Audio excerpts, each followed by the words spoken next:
भाई जी, जब से पतिदेव श्री जी के चरणों में पधारे हैं, मेरी बुद्धि बड़ी तार्किक हो गई है। मैं बहुत नेगेटिव हो गई हूँ। इस संसार में अब कहीं मन नहीं लगा। तुम्हारे नेगेटिव होने से क्या फर्क पड़ेगा? मृत्यु लो। कई बार हमने उदाहरण में कहा है कि कसाईवाड़े में पशुओं को हरा चारा भी डाला जाता है, कुछ दिया जाता है, खान पान दिया जाता है, पंखे के नीचे रहते हैं। उनको क्या लगता है बड़ी मौज है, लेकिन उनको ये पता नहीं कि नंबर आ रहा है घासी के नीचे जाने का। ऐसे ही काल का कसाईवाड़ा यह है मृत्यु लोक। किसी को भी बरसा नहीं जाएगा। खेलो, हंस लो, खा लो, पी लो। नारद जी ने उपदेश के भक्त ना कि जैसे हिरन अपनी हिरनियों के साथ हरी हरी घास चल रहा है और बहेलिये को नहीं दिख रहा जो पूरा निशाने पे लगाए हुए है, तो महाराज तुम हिरन हो और वो जो बहेलिया काल है तुम पर निशाना लगाए हुए। तो हम यहाँ व्यर्थ का, अब इसी को तो समझ नहीं आ रहा, व्यर्थ का सत्य भाव करके मैं मेरा तेरा में इतना फंस गए, मेरा पुत्र अब मन की शांति कैसे होगी? हमारा एक दोहा सुन लो तो टिक जाएगा।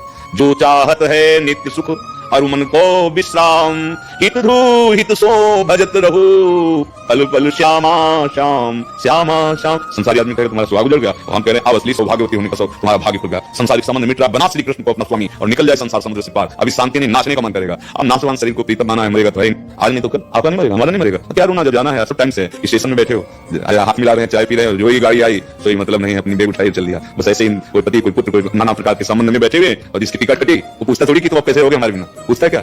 चलिए वो तरफ रहते तरफ तो समझो ना, ये काल का कसाईवाड़ा है। मृत्यु सबकी एक दिन निश्चित है, होगी। काले में शाश्वतम इसीलिए है। जो कुछ भी जीवन में कमाया है, जितना भी तुमने बटोरा है, जो भी संबंध बनाया है, तब यहीं तो पा लिया जाएगा। तो खाली अपने कर्मों का हिसाब, जो पाप कर्म या शुभ कर्म, अगर दोनों को मिटा दिए तो चलो भगवत धाम चलो, नहीं तो नरक या स्वर्ग, और फिर पुण्य छीने, इधर मृत्यु लोक भी संति या पाप छीने तो मृत्यु लोक भी संति। ये तो खेल चल रहा, निकल चलो इस गेम से। संसार एक बड़ा भयावह गेम है और लुभायमान भी गेम है। अगर गाइड सही हो इस गेम को क्रॉस कर जाओगे, वो गाइड सदगुरु, तो उसकी कथनानुसार चल लो। तुम्हारे पति को तुम्हारी एक बात याद नहीं आएगी और ना कभी आएगी नहीं। और तुम समझ नहीं आ रहा कि मैं रो किसके लिए, भगवान के लिए रो रही हूं ना इंसान के लिए? मुझे ये परेशान। आप ज्ञान के लिए रो रहे हो, ना भगवान के लिए रो रहे हो, ना इंसान के लिए रो रहे हो। तुम्हारा रोना व्यर्थ है, अज्ञान। क्यों? जब पति था तो उसमें जो था क्या उसको जानती थी? नहीं।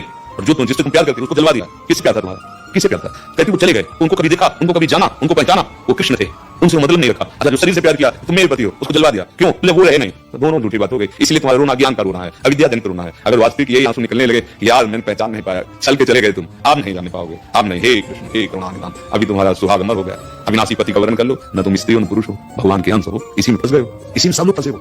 इसी से मुक्त होने के लिए मानव देह मिली, साधन धाम मोक्ष कर द्वारा पाए न। अब ये बात सबकी समझ में नहीं आती है, क्योंकि मलिन अंतःकरण है। मतलब इतना मलिन अंतःकरण हो गया है कि सत्य वस्तु को हम देखते हुए भी नहीं जान पा रहे। सब जान रहे कि भगवान से प्यार कर रहे हैं। आप अपने पुत्र से प्यार कर रहे हैं तो पुत्र के ढांचे को तुम प्यार कर रहे हो, लेकिन अनजाने में तुम उसी भगवान से प्यार कर रहे हो, क्योंकि उस पुत्र से जब भगवान अंतर्यामी हो गए तो भगवान का अंश अंतर्यामी हो। आप उस पुत्र को 2 दिन में नहीं रख सकते। पैसा देके आप उसको, शरीर को, आप जो अंत्येष्टि क्रिया है वो आप, तो अनजाने में भगवान से, अगर जान के भगवान से प्यार कर लेते तो मीरा जी की जब राणा जी पधारे ना तो नाच रही थी। उनका मैंने सुहाग इनके नाम का भरा ही नहीं, मेरा तो सुहाग गिरधर के नाम का है, और वो अजर है, अमर है, अविनाशी है, वो नित्य सच्चिदानंद है। मेरे प्यूर हो मीरा जी बोले हाँ तो भाई बात समझो। तभी कहते हैं कि गृहस्थी में लेके भी भगवत, अपने पति में भगवान को देखो, पुत्र में भगवान को देखो, पत्नी में भगवान को। वही है सच्चाई बात है, वही बने हुए हैं, और उन्हीं की सेवा, अपने कर्तव्य का ध्यान रखो। उनका कर्तव्य तुम्हारे पति कैसा, इसको ध्यान दोगे तो तुम दुखी हो जाओगे। तुम्हारा कर्तव्य उनके पति कैसा, इसका निर्वाह कर ले गए और नाम जप करो राधा राधा, तो भगवत प्राप्ति पक्की हो जाएगी, रोना मिट जाएगा। अगर ये नहीं तो फिर सब रो ही रहे हैं ना। थोड़ी सी जमीन के लिए एक भाई दूसरे भाई की हत्या कर देता है। आप चाहते हो कहाँ प्यार है, कहाँ प्यार है? मतलब ये अगर इधर देखो तो भयावा है ना। हाँ तो जो सभी आवाज नाई रखे होता है प्राण के लिए, भगवान बुला रहे हैं कि मेरी शरण, कहीं भागना नहीं, उन्हीं में उनको देख लो, बस काम बन जाएगा। जो तुम अलग से अपनापन किए थे, उसी अपनापन को प्रभु में कर। नाथ पक्का पता, जैसे बिजली सब यंत्रों में है, कहीं बिजली तो एक है, यंत्र के प्रभाव से उसका कहीं ताप गर्म निकल रहा है, कहीं शीतलता, कहीं जल, कहीं प्रकाश, अलग अलग उसका रूप है यंत्रों के प्रभाव से, पर बिजली तो एक ही है ना। ऐसे परमात्मा स्वरूप एक है। अब जब तक अध्यात्म के बिना दुख और दुख की जड़ नष्ट होने वाली नहीं, कहीं चले जाओ, कहीं चले जाओ। जैसे लोग आते हैं, ये बीमार बहुत हैं, बहुत दवा करा ली, अब कुछ आशीर्वाद दे दे। रोग क्या चीज है? भाव रोग नष्ट हो जाता है। तुम कहते राधा राधा जपो, और जो कष्ट आवे सहने की सामर्थ्य नाम देगा और मुक्त हो जाओ। अब यहाँ 1-2 टहनियां काटने के लिए नहीं आए, पूरा दुख की जल उखाड़ करके नाम लेत भव सिंधु सुखाए तब विचार सुन। और ये सब ड्रामेबाजी, ये पाखंडवादी हमको मतलब फिर अच्छा नहीं लगता, और लोग इसी में राजी होना चाहते हैं। लोगों को मतलब क्या कि लौकिकता है ना, इसी बात सत्य विषय को मानो, एक ही है, एक। जैसे 1 करोड़ घड़े रख दिए जाए और उसमें सूर्य का प्रतिबिंब पड़े तो 1 करोड़ सूर्य थोड़ी हो गए। ऐसे हमारा तुम्हारा शरीर बड़ा है, पांच भौतिक, परमात्मा तत्व सब में घट घट में वही रमा है, दूसरा कोई नहीं। ये बात जान गए तो कौन किसका पति है, कौन किसकी पत्नी। स्वांग हो रहा है थोड़ी देर के लिए, उनका समय पूरा हो गया अपना स्वांग करके। अब तुम्हें जो बचा है स्वांग उसको पूरा कर लो और निकलो। असलियत में अगर तुम्हें स्वांग पूरा करना तो जितनी स्वास्थ्य रह गई, लो पति का ध्यान करके हम करें चलो, लेकिन मुझसे बोलो राधा राधा तो बड़ी कृपाल लाडली है। एक कथा आती है ना कि किशोरी अली जी महाराज एक बहुत बड़े संत हुए, उनकी जीवनी की कथा आती। वो अपनी पत्नी से बहुत प्यार करते थे, प्राय लोग ऐसा, और पत्नी का नाम था किशोरी, और समय अनुसार वो शरीर पूरा हो गया तो पागल से हो गए, हाँ किशोरी हाँ किशोरी। और उधर के लोग बरसाने आ रहे थे तो उन्हीं के साथ मतलब एक विक्षिप्त दशा उनकी थी। अब रात्रि में बहबलवन में एकांत में पत्नी की याद करके जोर से बोले हाँ किशोरी हाँ किशोरी।